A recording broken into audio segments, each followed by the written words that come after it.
Our next award is the Passionistas Persist Vanguard Award, which honors a woman who's leading the way in the development of ideas and building communities. The award will be presented by Julie DeLucca-Collins and Danay Rivera, who nominated this year's honoree. Julie is the founder and CEO of Go Confidently Services and the host of the popular Casa de Confidence podcast. Danay is the creator of the Diversity and Anti-Bullying Academy. Hello, everybody, and welcome. My name is Julie DeLucca-Collins, and I am here with my friend Danay Rivera to honor our friend and colleague, Danay Escanaverino.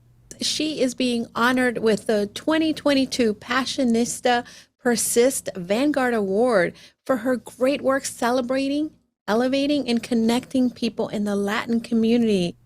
Danay Escanaverino is an award-winning Latina serial entrepreneur. She's a speaker and a community builder. As CEO of boutique digital agency Luna Sol Media, she connects brands to Latino consumers, delivering millions of leads and sales to her clients. A Cuban immigrant and the daughter of a political prisoner, Danay is fiercely passionate about elevating the Latino community. As founder of Latina Meetup, she has introduced thousands of Latina brands to millions of consumers. And as a founder of Amigos, she has facilitated hundreds of job recruitments, grants, scholarships, and other resources for Latino professionals. Danay is a board member of Latinas in Business and is a mentor for several accelerators and Latino youth programs. She's pretty amazing. Danay, congratulations, and thank you again for all of the work that you do on behalf of Latinas and women overall. You embody this award, so thank you for being here. Thank you, Julie, and thank you, Dali, for this gorgeous award. And thank you to the Passionistas Project. I have to tell you that, when you do stuff that you're so passionate about and you get recognized, it's just that much more amazing because it means that people get it. People get the impact of what you're so passionate about. And so I'm absolutely humbled, especially being presented by two women that I am so much a fan of. I'm super thrilled. Thank you so much for this award. I'm absolutely humbled and very happy to receive it. Thank you. Well, again, congratulations. What are you passionate about? I am passionate about Latinos, Latinidad, the Latino community, and specifically about us being unified in supporting each other.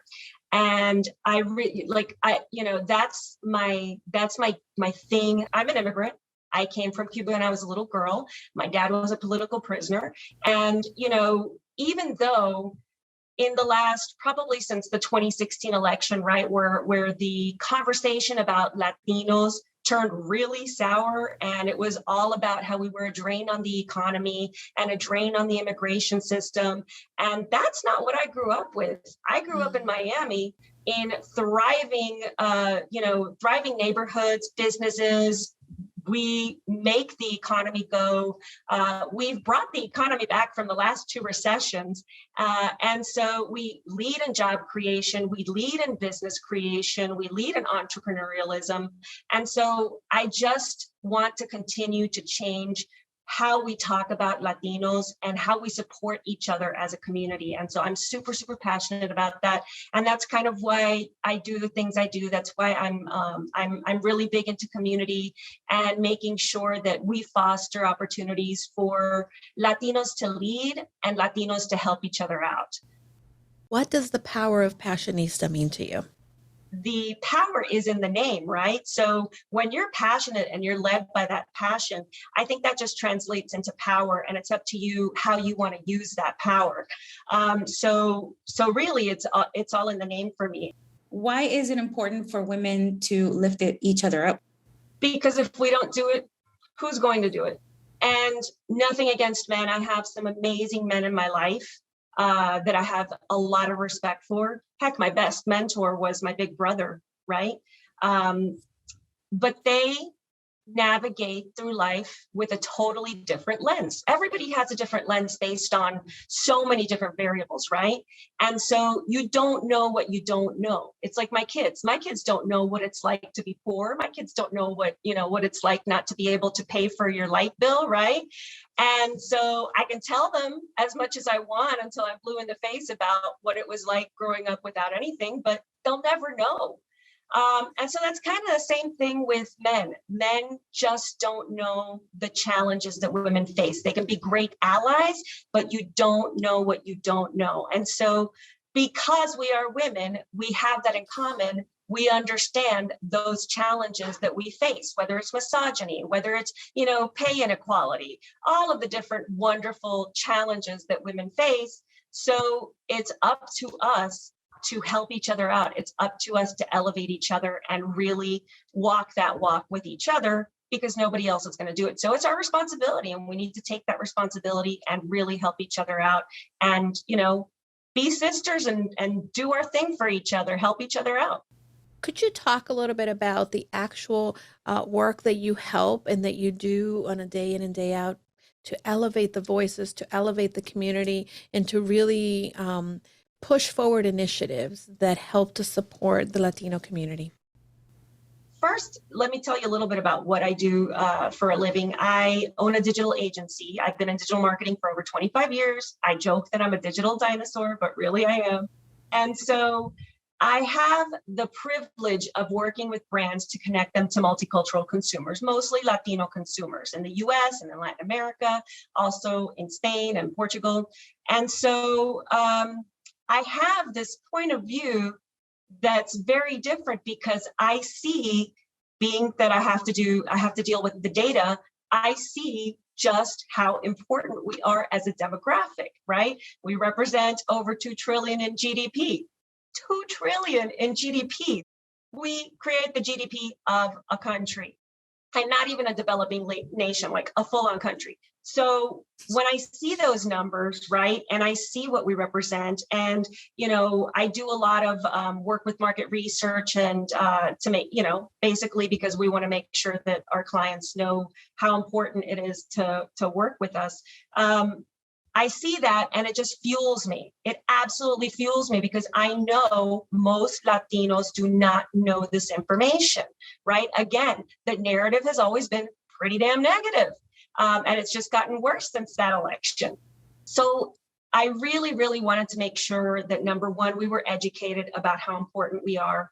And then number two, that I could find resources leveraging the clients that I work with to really help out. And what I mean by that is, when I launched Latina Meetup, for example, in 2018, I made everything free.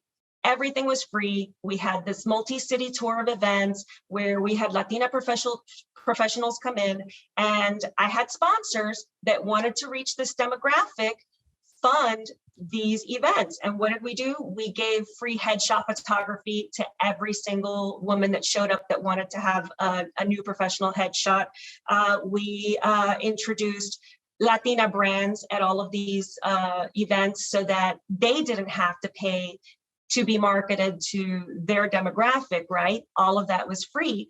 And a lot of professional development opportunities. Again, all of it free, because I really believe that the brands could fuel that, could fund that, and we could have all of these resources for people that really needed them. And we did a bunch of scholarship opportunities, and we give away a lot of free marketing to the community. And so when the pandemic hit, yay, in 2020, we couldn't have any in-person events anymore. So I translated that into, we started having Zoom events, but it really didn't feel the same. And then Clubhouse happened. And I got onto Clubhouse, and I didn't see any Latinos, but my brain was already the synapses were sparking. And I was like, there's something here, there's an opportunity. So I just started having these networking events every single morning. And every single morning we'd get more people joining and more people joining. And the community ended up, being 38,000 strong. And we started having events where we featured Latinas You Should Know, which Dali has been a great integral part of that, where we've interviewed Latinas that are doing great things in our community, whether they're an author or a speaker. We had the president of the Girl Scouts, and we had Dolores Huerta, and so many amazing people.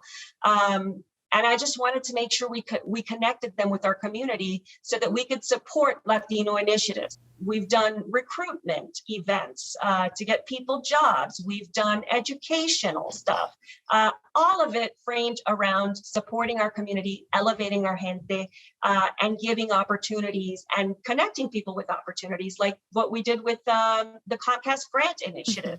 Those are some of the things that we've been able to do with these communities, always keeping everything 100% free, because I really believe that, the brands will support it. Do you have a time where you felt that you really had to persist? I've had my struggles, right? I came over here as an immigrant. We were poor. My dad was an alcoholic, very toxic childhood.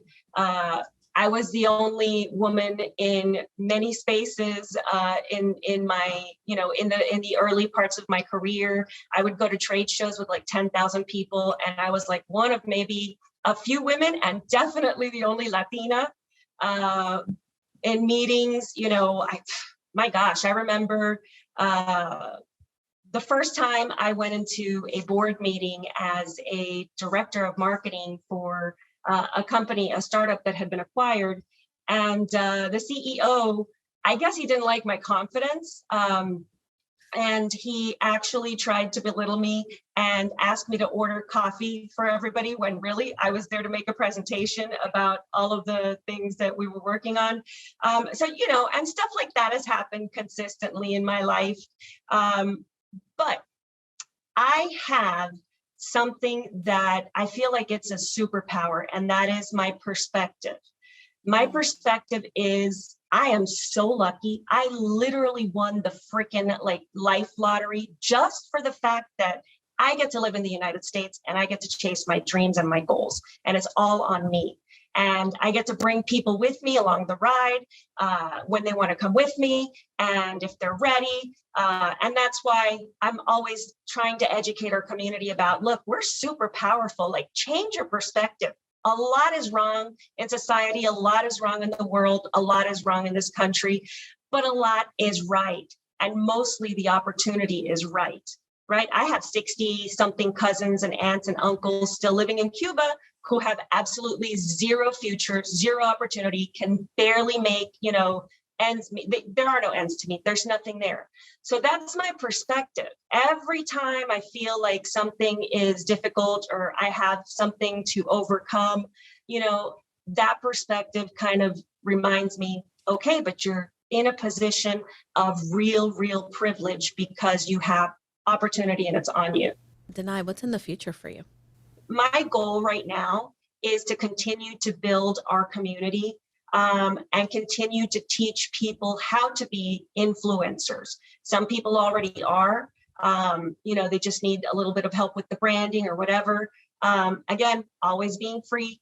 So my view is, in the next 2 or 3 years, we're going to have an army of Latino influencers that are going to be just doing great, whether they want to be paid as a creator or whether they want to be a speaker, but hopefully getting them to also continue to share the message that we are important, we are powerful, and we need to stick together and be unified. What is one word that you want to leave with the listeners, that they know, they're not meant necessarily a Latino or part of the community, but how can they participate and be a part of the community and part of our table and also make an impact? There is a word in Spanish that I use a lot. It's dale, which means let's go. It's if you are passionate, if you're looking for a community, if you're looking to grow, to be mentored, to mentor, come hang out with amigos and dale. Just let's go.